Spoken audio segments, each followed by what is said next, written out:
भारत में साइबर अपराध, cyber crime in India, ये कैसा टॉपिक है? पेपर में आता है क्या? बिल्कुल आता है। ये जीएस में भी आता है और कहाँ आएगा, और आप कभी कभी जो है एसए में भी आता है। और मेन चीज़ क्या है कि ये प्रीलिम्स प्रीलिम्स प्लस मेंस दोनों का फेवरेट टॉपिक है। ये भी चीज़ ध्यान रखिएगा, इसलिए ये इम्पोर्टेंट है। देखते हैं क्या है, थोड़ा सा जूम कर दें, क्या कर देते रहिए। न्यूज में क्या सुर्खी में देख देते हैं। हाल ही में गृह मामलों पर संसदीय समिति ने, किसने? गृह मामलों पर, ये चीज़ ध्यान रखिएगा। पीएमओ आ जाए तो वहाँ पर सावधान रहिएगा। ने साइबर अपराध प्रभाव संरक्षण और रोकथाम, ये शीर्षक याद रखिएगा। मन करे तो, कोई जरूर इतना नहीं है, सब याद करके रखेंगे नहीं है। शीर्षक से एक रिपोर्ट प्रस्तुत की जिसे भारत में साइबर खतरों के विकास और बढ़ती जटिलता को रेखांकित किया है। ठीक बात है, कोई बड़ी बात नहीं है, ये तो न्यूज़ था बेसिकली। अब सवाल ये है कि साइबर अपराध है क्या, इसको बताइए पहले। सारा ज्ञान देने का मतलब है नहीं, डेफिनेशन आना चाहिए कहीं, ताकि कहीं पर भी जिक्र हो तो एक डेफिनेशन तो लिख ही दें। तो डेफिनेशन मन करे आप जो है ये जो इस नोट्स में है आप इनको इसमें लिख सकते, इसको लिख सकते हैं। जैसे क्या है, एक है एनसीआरपी, एनसीआर ना, राष्ट्रीय साइबर अपराध रिपोर्टिंग पोर्टल। इसमें क्या है, साइबर अपराध को ऐसे किसी भी गैर कानूनी कृत्य के रूप में, कैसे कानूनी? गैर कानूनी कृत्य के रूप में परिभाषित करता है जिसमें कंप्यूटर, ध्यान रखिएगा शब्दों को, कंप्यूटर, कंप्यूटर नेटवर्क या इलेक्ट्रॉनिक उपकरणों का उपयोग किसी अपराध को करने या उसे सुविधाजनक बनाने के लिए उपकरण या लक्ष्य के रूप में किया जाता है। ये रहा आपको जो है बेसिक मीनिंग कह लीजिए, डेफिनेशन कह लीजिए, जो भी आपको लगता है कि इस लाइन आप सीधे सीधे यूज कर सकते हैं, मतलब बिना कुछ सोचे। ठीक है, ये तो रहा भाई कि साइबर अपराध के बारे में क्या कुछ शब्द ध्यान रखिए, बस और कुछ नहीं। अब भाई जैसे मान लीजिए साइबर अपराध बना, आपको तो भूल गए, तो कब कभी ये टर्म आना चाहिए कि गैर कानूनी, गैर कानूनी काम है। उसका क्या है कि किसका उपयोग कर सकते हैं, कंप्यूटर, कंप्यूटर नेटवर्क, इलेक्ट्रॉनिक उपकरण, किसके लिए? अपराध करने के लिए। हैं? क्या सर गेम खेल रहे थे क्या? कभी कभी गेम खेलना अपराध होता है अगर आप ऐसे काम में इन्वॉल्व है तो। ठीक है, मतलब कोई भी काम कर रहे हैं आप, ऐसे चीज़ों में इन्वॉल्व नहीं होना है। एक तो ये रहा साइबर अपराध के प्रकार, ये ऐसा भी कुछ है। एक है मैलवेयर, रैंसमवेयर, फिशिंग, विशिंग, ये सब साइंस टेक पढ़ेंगे।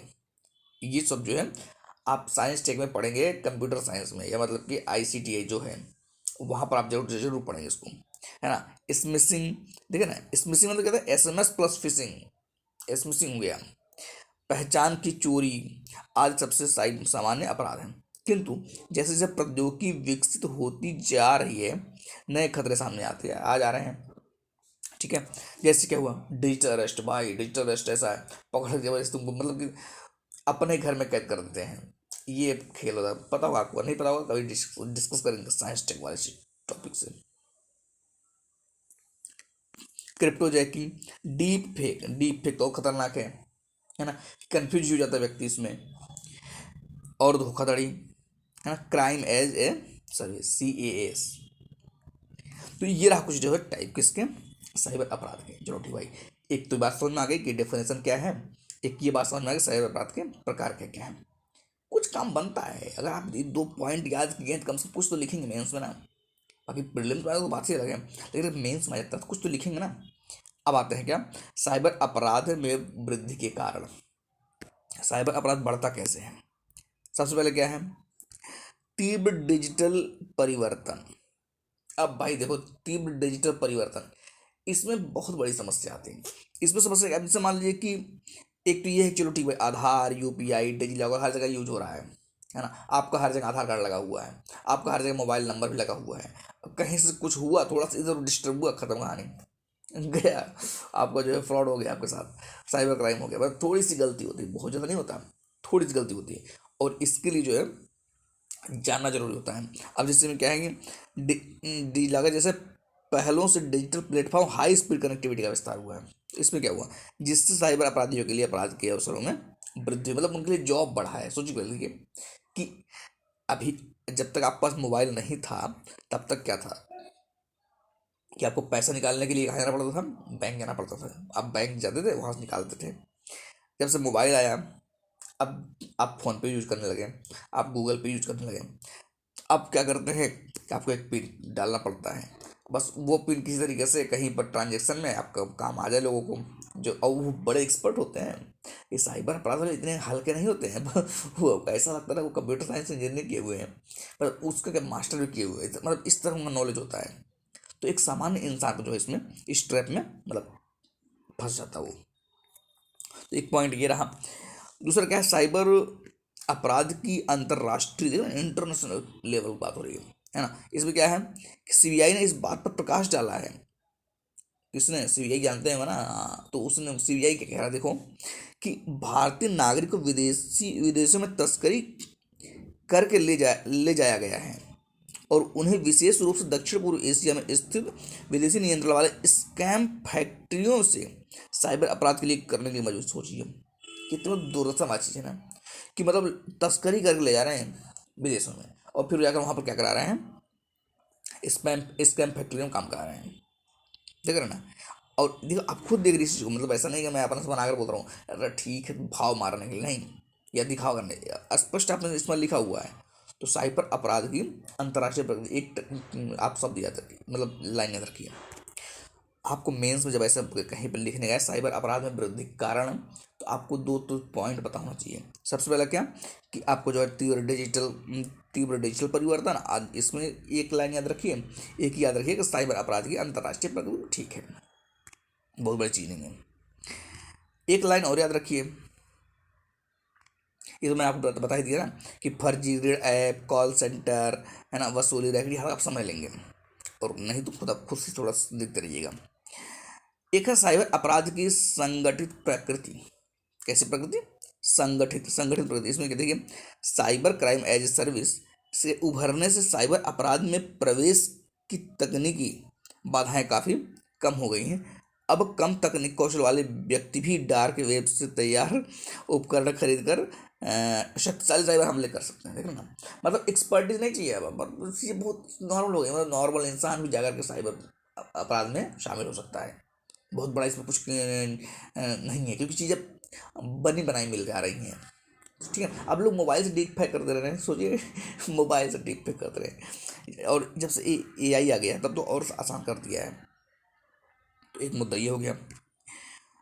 एक ये क्षेत्राधिकार संबंधी चुनौतियाँ, इसमें क्या है, क्षेत्राधिकार संबंधी चुनौती, इसमें क्या देखिए, इसमें क्या सीमा पार प्रकृति, क्षेत्र का संबंधित चुनौतियाँ, और विदेशी देशों में अलग अलग कानून ढांचे के कारण कानून परिवर्तन प्रवर्तन प्रयासों को जटिल बना देती है। ठीक है, ये सब बाकी आप देख लीजिएगा, इसमें कुछ खास है नहीं।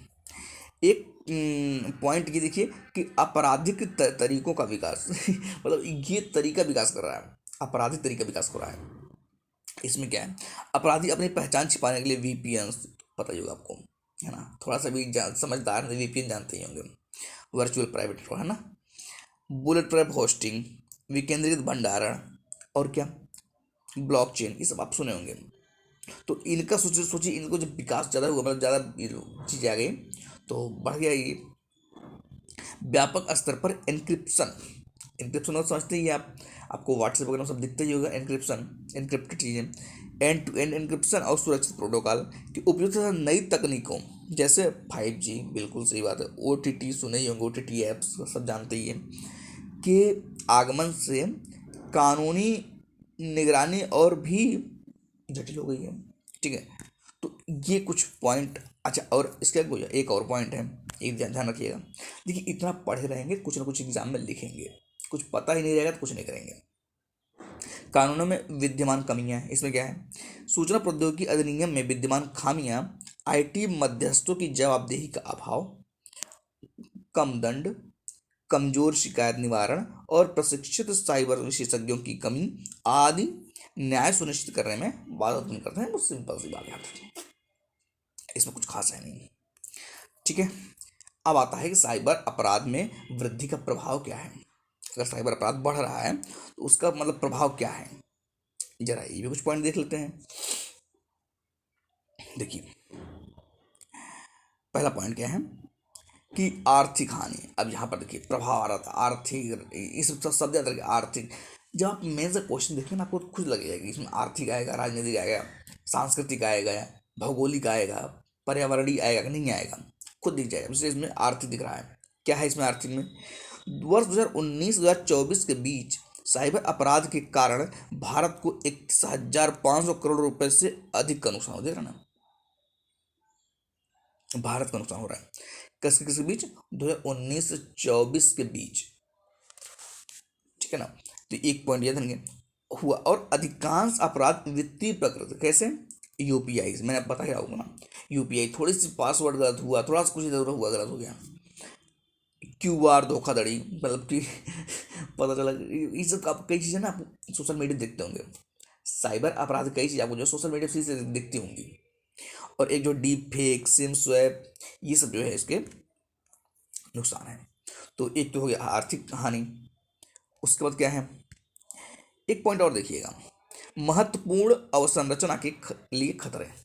महत्वपूर्ण अवसंरचना के लिए खतरे, जैसे कई एजेंसियों ने महत्वपूर्ण सूचना अवसंरचना CII को निशाना बनाकर किए गए रैंसमवेयर हमलों पर प्रकाश डाला, जिनका उद्देश्य आवश्यक सेवाओं को क्या करना है? ठप कर देना है। ठीक है, इस सिंपल बात नहीं है कि महत्वपूर्ण अवसंरचना के लिए खतरे। पता चला एग्जाम हो रहा, मान लीजिए एग्जाम करा रहे हैं, वहीं पर कोई हैक कर लिया जाएगा, जॉब सरकार एग्जाम करा रही है, पता चला हैकर तेज है, वो हैक कर ले रहा है आपका एग्जाम का सिस्टम ही, क्या करेंगे? तो इन सबसे थोड़ा ध्यान रखेंगे।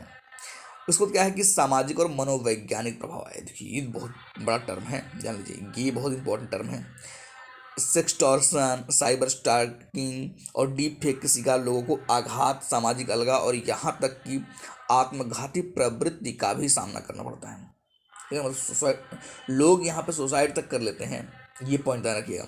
AI आधारित डीप फेक, मैंने आपको बताया कि AI जब से आगे समझ लीजिए बहुत साइबर क्राइम को बढ़ाने के लिए जो है एक आसान बना दिया है। AI आधारित डीप फेक छात्रों को भी निशाना बना रहे हैं और उनके मानसिक स्वास्थ्य पर बुरा असर पड़ रहा है, बहुत ज़्यादा पड़ रहा है, बहुत ज़्यादा पड़ रहा है। ये चीज़ कभी कभी हम लोग इग्नोर करते हैं कि चलो छोड़ दे, जाने देते हैं, लेकिन अब हम इस युग में घुस चुके हैं। विज्ञान में जो है ये जो आपका साइबर है, इसके युग में हम लोग बहुत भयंकर तरीके से घुस रहे हैं। और नए नए बच्चे आ रहे हैं तो और ज़्यादा उसी में इन्वॉल्व होते जा रहे हैं। जो पुराने लोग डरते भी है ना, लेकिन नए बच्चे तब तो एकदम नहीं डरते हैं। और एक है विश्वास का ह्रास। बार बार धोखाधड़ी से क्या होता है कि विश्वास कम होने लगता है, चाहे यूपीआई हो चाहे और भी कुछ हो, तो यहाँ पर ऐसी चीज़ें होती हैं। और इससे ज़्यादा विशेषकर वृद्ध डिजिटल सेवाओं पर भी क्या होता है विश्वास। कितने लोग जो है अकाउंट से डरते हैं, अपने अपने अकाउंट से डरते हैं, कहीं से मेरे अकाउंट में पैसा रखा हो गायब हो जाए। कई बार ऐसा दिखता है, कई बार ऐसा होता है। तो ये भी थोड़ा सा जो है ध्यान रखिएगा। ये कुछ पॉइंट रहे। उसको क्या आता है, ये देखिए अब क्या आता है साइबर अपराध से निपटने के लिए सरकारी पहल। साइबर अपराध से निपटने के लिए सरकारी पहल कौन कौन सी है, ये देख लीजिए। सबसे पहले क्या है कि मजबूत कानूनी एवं विनियामक ढांचा कर लीजिए। इसमें क्या है, देखिए ये पॉइंट ध्यान रखिएगा कि NCRB साइबर अपराधों को सूचना प्रौद्योगिकी अधिनियम 2000, भारतीय न्याय संहिता BNS अपराध और विशेष एवं स्थानीय कानून SLL के अंतर्गत वर्गीकृत करता है। ठीक है, एक बात ये सूचना प्रौद्योगिकी अधिनियम की महत्वपूर्ण धाराओं में धारा 69A, मतलब सूचना तक सार्वजनिक पहुंच को अवरुद्ध करना। धारा मतलब न भी याद रखेंगे, याद रखेंगे तो इस कॉम्पिटेटिव एग्जाम है। ठीक है, कॉम्पिटेटिव एग्जाम के जितना अच्छा लिखेगा उतना बेहतर नंबर मिलेगा। तो अगर कर सकते हैं तो कर लीजिए। धारा 79 मध्यस्थ की देयता और सुरक्षित आय प्रावधान, तथा धारा 70B, इसमें क्या है, भारतीय कंप्यूटर आपातकालीन प्रतिक्रिया दल CERN की स्थापना शामिल है। ठीक है, तो ये कुछ पॉइंट ये भी ध्यान रखिएगा। दूसरा पॉइंट क्या है, एजेंसियों और संस्थागत तंत्र। इसमें क्या कहता है, एजेंसी जैसे देख लीजिए ये कि भारतीय साइबर अपराध समन्वय केंद्र है ना, I4C समन्वय केंद्र, ये सब अपने से पढ़ लीजिएगा। इसे कितना एक्सप्लेन करेंगे, है ना। मेंस में एक्सप्लेन करने टाइम ही नहीं मिलेगा आपको। भारतीय कंप्यूटर आपातकालीन प्रतिक्रिया दल, है ना, CERNIN, ये जो है ये तो प्रीलिम्स में आता है सीधी सीधी आता है, तो इसको थोड़ा देख लीजिएगा, है ना। AI आधारित फिशिंग पर अलर्ट, ये सब करता क्या है ये साइबर सुरक्षा घटनाओं का निपटान और परामर्श जारी करता है। तो ये भी एक पॉइंट है। बाकी ये सब अपने हिसाब से देख लीजिएगा, ठीक है ना। ये और ये उन्नत तकनीकी उपकरण देख लीजिएगा, ये क्या है कि धोखाधड़ी पता लगाने के लिए AI या ML, ये जो है मेलवेयर और बॉटनेट को समाप्त करने के लिए, इस थोड़ा देख लीजिएगा।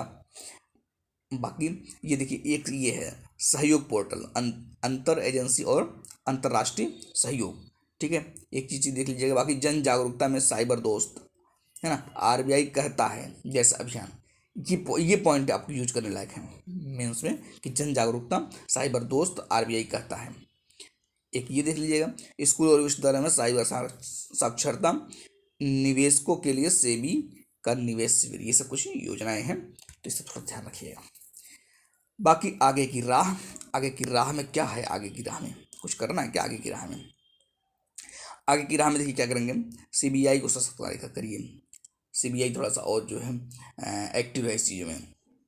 उसके बाद कानूनी सुधार, IT एक्ट पर जो है काम करना है, ये चीज़ ध्यान रखना है, ठीक है। जैसे अब देखिए AI आधारित सामग्री, डीप फेक या OTT प्लेटफॉर्म, आयु सीमा नियंत्रण, अभिभावकीय नियंत्रण और ऑनलाइन गेमिंग को विनियमित किया जाना चाहिए। थोड़ा सा ये सब पॉइंट आप ध्यान रखेंगे तो ज़्यादा सही रहेगा।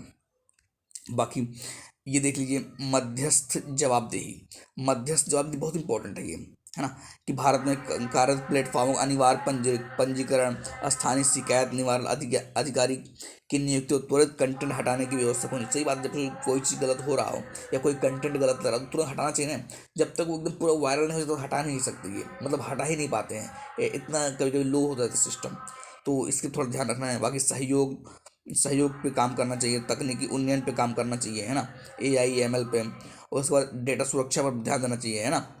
एक पॉइंट ये भी है कि KYC वगैरह या निजी सुरक्षा उपायों, ये सब चीज़ों को प्रयोग करते हुए। बाकी क्षमता निर्माण तो हर जगह होना चाहिए। ये क्षमता निर्माण ऐसा लाइन ना, ये आप किसी भी जगह यूज कर सकते हैं, जहाँ पर लगे आपको गुंजाइश लग रहा है, क्षमता निर्माण शब्द यूज कर सकते हैं।